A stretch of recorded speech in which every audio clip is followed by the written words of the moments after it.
right. So, well, hi Genoa, hi screen.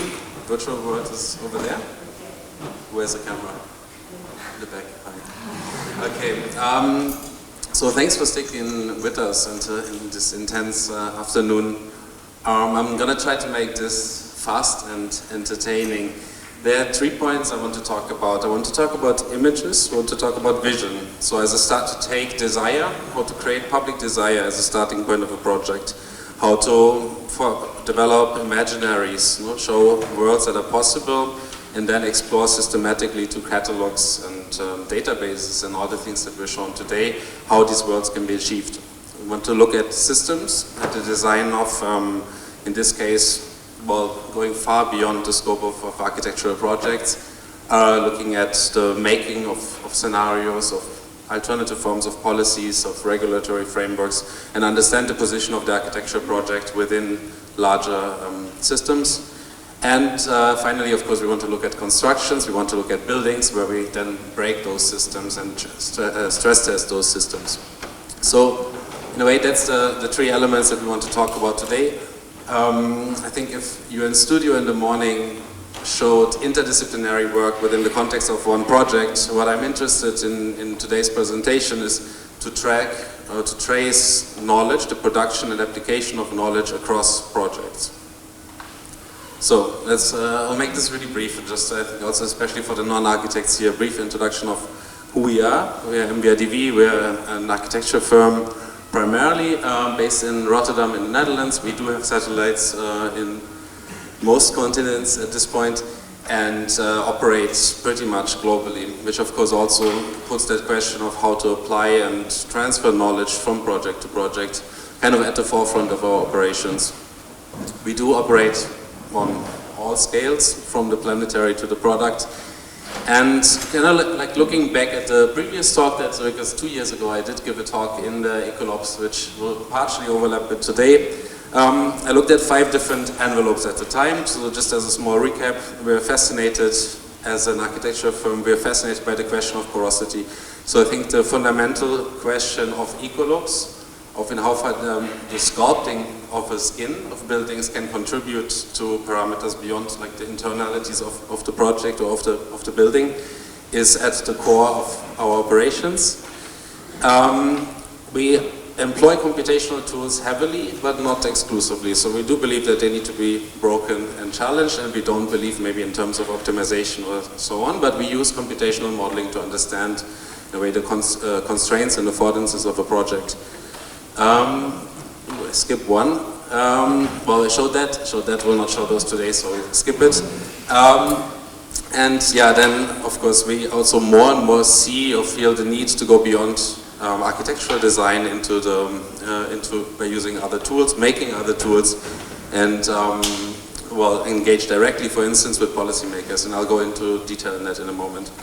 So as an architecture firm, we mainly design buildings on all scales. Within my team, MVRDV NEXT, we started initially by building, in a way, the backends, so building computational tools from scripts to standalone software and plugins, and we developed this under this framework of new experimental technologies. So at the core of it is the experiment, is failure, is learning, and it's this desire to understand the impact of new technologies. Given time, maybe I skipped through this. I also just realized nobody else has introduced their companies today. So maybe just the one thing that's interesting in how we operate within MVRDV is that there is a side of us that is strictly internal, and we operate or facilitate the development of ongoing projects. There's another side where we aim to develop more and more standalone research and development and engagement with academia, so through teaching, workshops and events like today. So we primarily operate under these 6 scopes. So we look at design optioneering, so the testing of variations of envelopes, and we look at rationalization, so how to standardize complex geometries. We look at performance evaluation and assessment of different design options in the process. then generally mastering of advanced geometries, then there's the scope of research development. And finally, we're interested in the question of communication. So what new tools can we use, from interactive storytelling to video, of course, to VR, AR, and just generally to the question of new forms of visualization. So how do we communicate projects effectively to different audiences? I'll skip to this because I do want to talk, to have more time in a way for the main narrative. So we do, of course, make books. We do enable MVRDV's ambitions, but then maybe very importantly, I think in the context of today, from the presentations that I saw, we see increasingly a potential for architects to work directly with policymakers. You know, like policy, the formation, the design of building codes is primarily developed in text. It's rather abstract. And what we notice in different contexts is that it lacks in a way, it lacks the spatial expertise that architects have, I guess, inherently to the practice. And for instance, in Holtown in Manchester, we recently were developing a digital framework for the city. So it's a new neighborhood, and from the beginning, this question of monitoring and guiding through data and developing site-specific assessment criteria and algorithms and forms of visualization was a part of the development, as much as the zoning and all the classical elements of such a development framework. And we basically proposed a full platform from design evaluation to operations and to also post-occupancy participatory platforms and communities. So we're at the beginning now of implementing this, but it's an interesting moment that we're in, where we see that architects can enter these kind of domains and that we're being called upon in the making of essentially a planning document. So these are all the scopes that we kind of operate in. We map, these are the projects that we as MVRDV Next do within the firm. It's broad, it's diverse, it ranges in scale, it ranges in concept, in stage, from concept design to execution. And I just want to take a moment now to take one possible narrative through these projects through time to show, in a way, the interplay between data, simulation, then the image and vision, and the build project. And it begins here. Maybe one disclaimer: design processes are messy. Like, we pretend that they're clean and under control, they're not. They're fast-paced. They are challenged by all the idiosyncrasies of a project. And so that's why I think especially this bringing knowledge from one project into the next one and learning from operating across scales is in a way key to making these things work and improve the way we do our projects. So the story begins on the rooftop, on a rooftop in Rotterdam, on a small rooftop. It's one of the first projects of MVRDV, where two parents and two kids wanted to top up their house. And this is the project that MVRDV did. It's called Didden Village, so it was this tiny village on top of the existing city. And it expressed this desire for densification and for the exploration of essentially this new landscape that is on top of the city that's possible. And again, we look at it from an optimistic side. We look at it from the desire, like, where do we see already hints of this new landscape being formed, and we see plenty of examples in Rotterdam alone.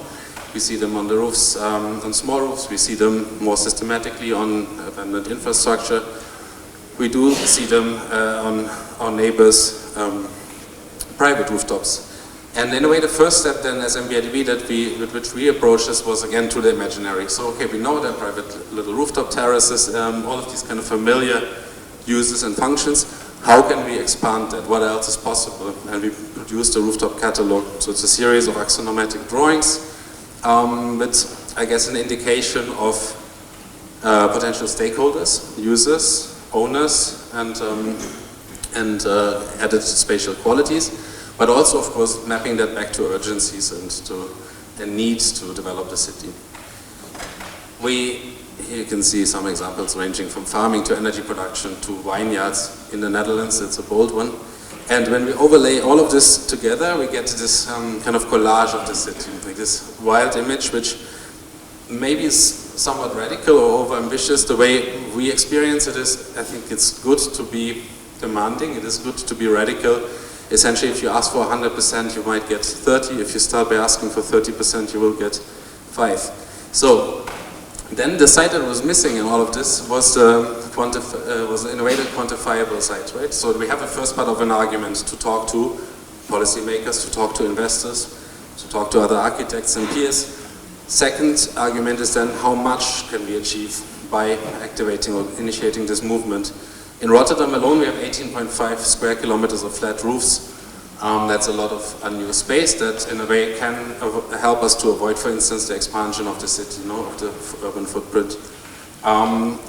These roofs can respond to many things. They can respond to energy transition, circular economy, to climate adaptation, and generally to health and well-being, of course. And in the first step what we did, and I have shown that I think last time at the end of the, so 2 years ago I showed this at the end of the presentation because we were just at the beginning of it. Now, of course, we have developed a project much further.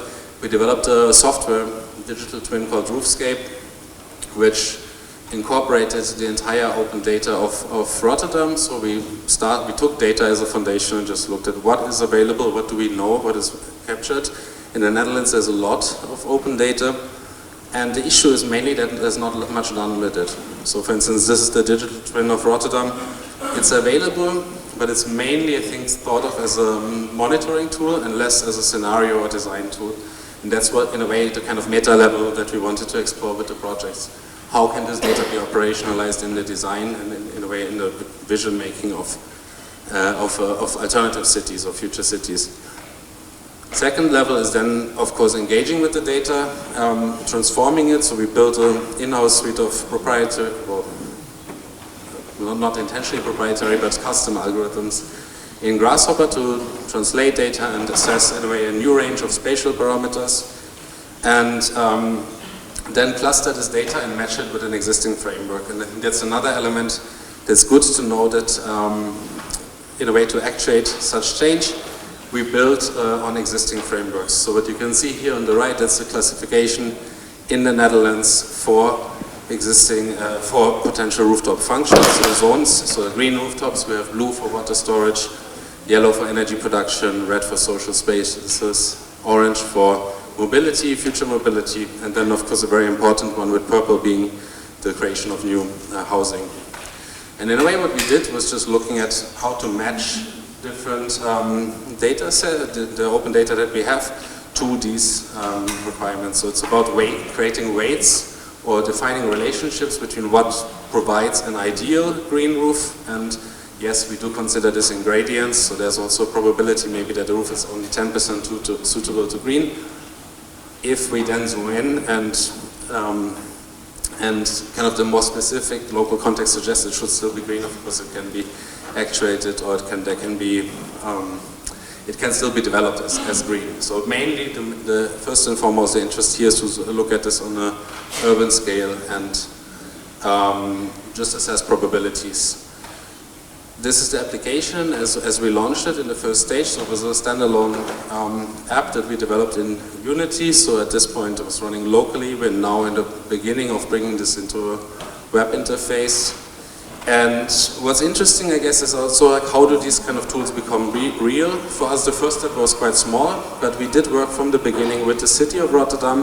The first step was that the insights that we could generate fed directly into the omgevingswet, which is like a local development vision for the next 5 years. And we then, in the second stage, we focus on energy and green and how to develop that. So after touching in a way on everything, we zoom in on 2 colors only. We work directly with the representatives of the energy department and the vegetation and biodiversity department of the city of Rotterdam. And now after that phase we scale up again, and we just recently got a grant that will allow us to explore this further in the next 5 years and to go across borders from the Netherlands, and we collaborate with Paris and Brussels and Dublin and Mannheim. So basically also to test these assumptions and these models in countries with different levels of data scarcity and different legal systems and different administrative processes, of course. So that's, we're now at the beginning, we'll kick this off in April. Then the second level, okay, so now on the systematic level we move forward. There's another element that is really important, I guess, in generating a big buy-in in such systems, and that is building prototypes. It can help with creating excitement. It can, of course, also help us to test these systems and verify assumptions that we do in a way, like ground-truthing assumptions that we do on the level of urban data. What you can see here is the Roodhandelsgebouw, one of the first post-war constructions in Rotterdam, right next to the central station. And we built a temporary installation that, in a way, tried to respond to this question or this desire to access the roofs. So how can we give public access to the rooftops? This was open for one summer, I think for 2 months, and attracted 350,000 visitors in a city of 700,000. 2 years later, no, it's actually more, 4 years later, we built the rooftop walk. So again, exploring the questions of access on the far right, but then also connectivity across rooftops, prototyping from anything from gardens to drones, the different potential uses here. And then in the same summer we activated the Dutch Architecture Institute with a new podium for anything from book launches to yoga classes and public events. So again, these temporary installations, very useful to create excitement and buy-in, and of course the desire for more permanent solutions, like the one that we did in the background of the podium, which is an art storage depot, which was in a way aiming for the continuation of this park, the museum park, and creating this green rooftop. It's also the first public art storage in the world. How are we time-wise? It's good? Yeah. Okay. I have also a lot more slides. So, it's good, yeah. So here we can see the rooftop, which if photographed from the right angles already resembles a park or a small forest. And kind of taking this one step further, and I've shown this also during my talk, so I'll try to keep it brief. In Amsterdam, we really combined computational methods with a kind of to the design and later also to the execution and detailing of this project, which is called Valley. And I think it's an interesting moment, maybe since in the previous presentation there was this question between taking a static building shape or building envelope and in a way populating that with plants, which maybe is a strategy more for retrofitting, versus a fully generative approach. And I think what we can see here in such projects in practice is that it's somewhere in between. We start, I guess, somewhat intuitively, but we do have some knowledge, I guess, that terraces can help, that south-oriented terraces can help even more. And in a way, I guess the process here is really, it's neither automated nor is it manual. It's an interplay between algorithm and designer. Also because, of course, in the end it has to cater to a lot of other parameters than the ones that your model can embody or internalize. So in this case, one of the starting ambitions was to create a public access, which I'm quite proud to say. I think it's a very hard thing to achieve. We did manage that. It's actually 3 residential towers with a commercial plinth, but it does have this public, openly accessible pathway to the podium, to the plinth, and it had this ambition of biodiversity and the integration of plants. A bit scared to show our level of knowledge in this kind of expert audience here today, but let's go through it and we can learn from you. So the first step was actually developed by your colleagues from ARUC. It's a form finding algorithm that we applied, which at the time did not consider any environmental parameters in terms of biodiversity, plants and animals, but mainly solar exposure to the residential units and some construction parameters such as the modularization of the facade for standard grid width, and of course the apartment sizes according to local market demand. What this gives us then, and it's not a brute force exploration, but it's a large array of shapes that look somewhat similar.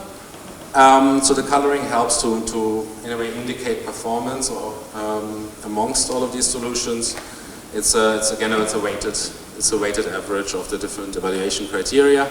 And then in the second step, we allow for, the computational model allows for local adjustments. So again, the override is key in a way in these kind of systems to avoid or to allow, well, the inclusion, I would say, of other parameters than the ones that the parametric model internalizes. What we get then is, in the top view is a series of stacked landscapes, which were the concept here was developed by Piet Oudolf, one of the most renowned Dutch landscape architects. And what's interesting, or I guess what's the challenge here, and I'm sure you've discussed this within the ECOLOPES project, is of course the application of landscape databases to architecture where some parameters like weight and altitude become relevant, which I guess in most other schemes are more secondary. So here a relatively detailed data set or selection of plants was taken that was considering visibility from the residential units as well as from the ground, and then applied like different species according to altitude primarily, considering of course also the requirements for soil, depth, root, and the overall weight. And here you can see a view from the openly accessible podium, so that's the end in a way of the publicly accessible space, and then of the apartments above. And of course one of the big issues that we encountered in this project is at the opening, at the when the construction is finished and the first residents move in, the plants are don't fit under the renders. And I think that's maybe a very literal way to experience generally, I guess, a clash in our, between our disciplines. So that the thinking in architecture is still to a large extent ranging from concept design to permits and construction and delivery of a project. And in a way ends there.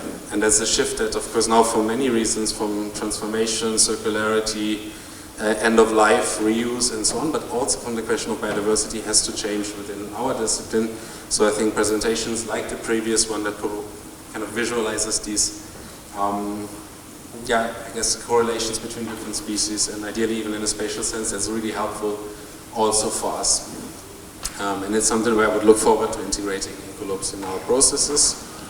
We have built something similar in our research unit. This is TU Delft, the Y Factory, where we built the green dip, which in a way started in workshops with these collages. It's like Beijing, what does it look like? What could it become if it has a maximum ecolope, an urban ecolope? And in the next step then we got interested in how can we, this is an image, how can we measure it? Like what does it really take to achieve this? It's an image that is somewhat desirable. We did not do any ground truthing or any surveys amongst Chinese leadership here. But we started by building a software or conceptualizing a software with our students in Delft, which really ranged from the architectural level, from the building envelope to spatial operations like lifting a building, cutting a building, to looking at as both interiors as well as blocks and neighborhoods.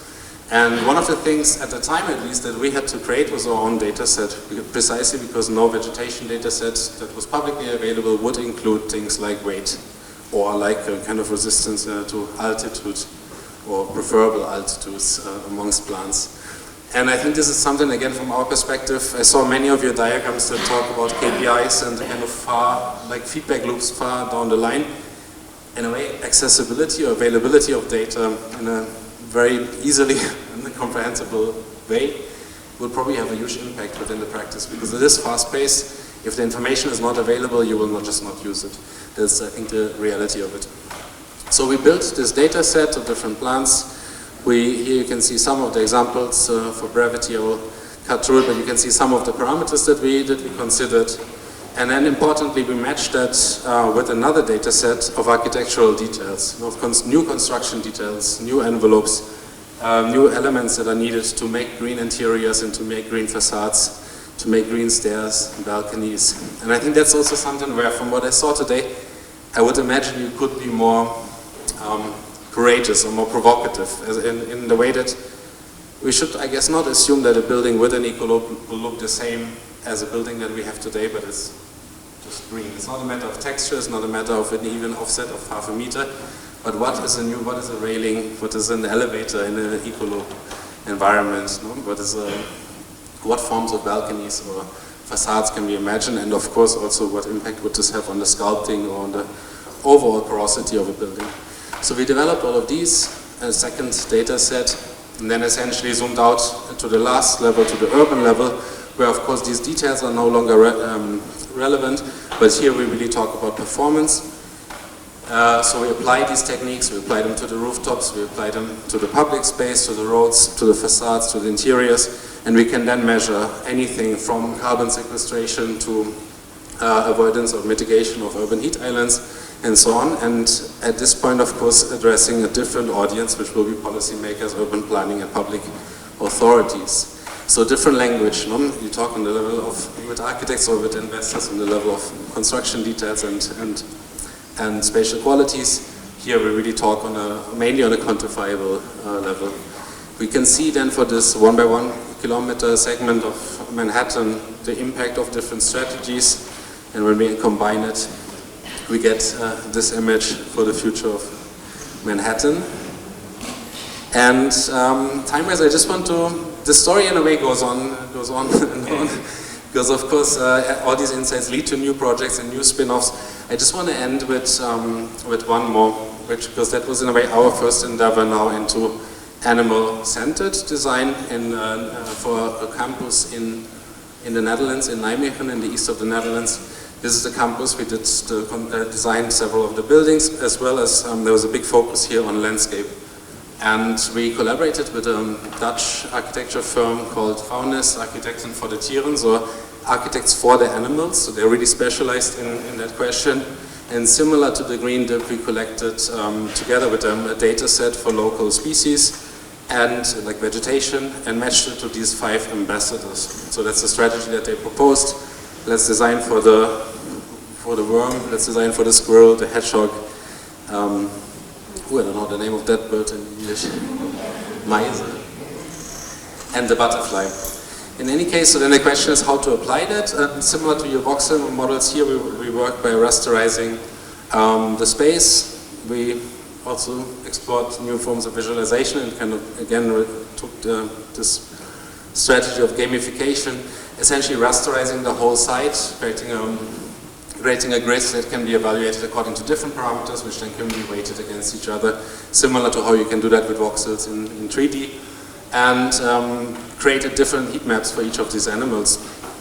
So you can evaluate performance of a certain combination of plants for the worm, for the squirrel, and so on. What's interesting here is that we came to this question of how do you steer that, like what are the parameters that we design with, and we chose the trees. We knew that there was a budget for, I think it was around 120 trees, so we made took the trees as design drivers. You can see we can select one, we get the gimbal, we can rotate it, scale it, move it back and forth, which then would in turn affect our analysis grid, and then will lead to a new automated generation or distribution of species, vegetation or plants, to optimize for these 5 ambassadors of the animal kingdom.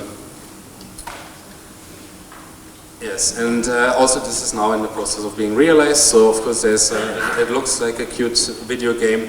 There is another layer which is a little bit hard to see here, of course that's similar to BIM, like creates full schedules and overviews of cost calculations and all that stuff as well. But yeah, it's a beginning, I guess, for us to also understand how to represent non-human actors in design. I have a last project which I will not show today. Thank you very much.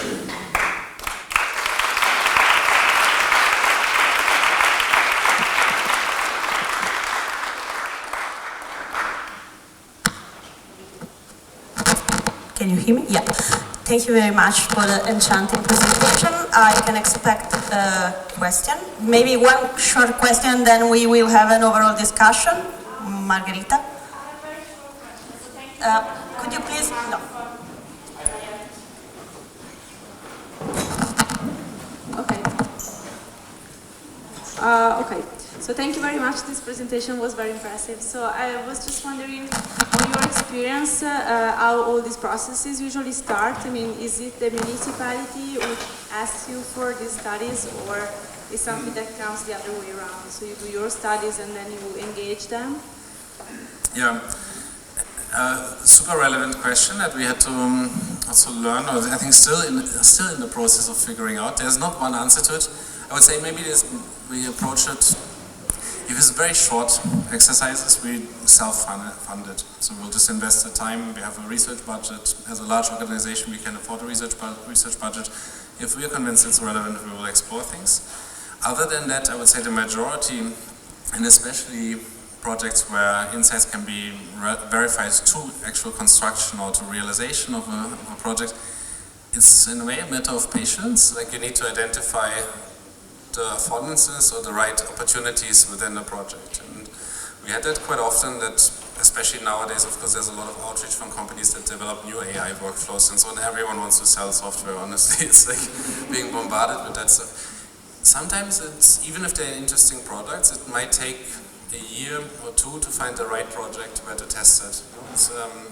And I think the same thing goes for this kind of research. Like maybe the Valley is a project which has high economical pressure because it's in the central business district of Amsterdam. It's a high density project. It's planned in a time where the Dutch economy is doing well, and we have a client who wants to be visionary and bold. So if all of these ingredients come together, you can usually allocate, both be architecturally more ambitious, but also allocate time and budget into research and into the development of new tools.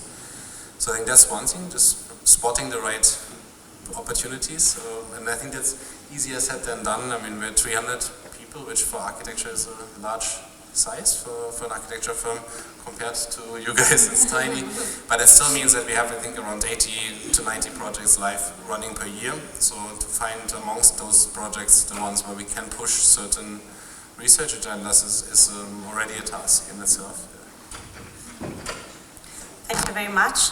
I don't think we have time for additional questions, but we can continue after the next presentation. So thanks again.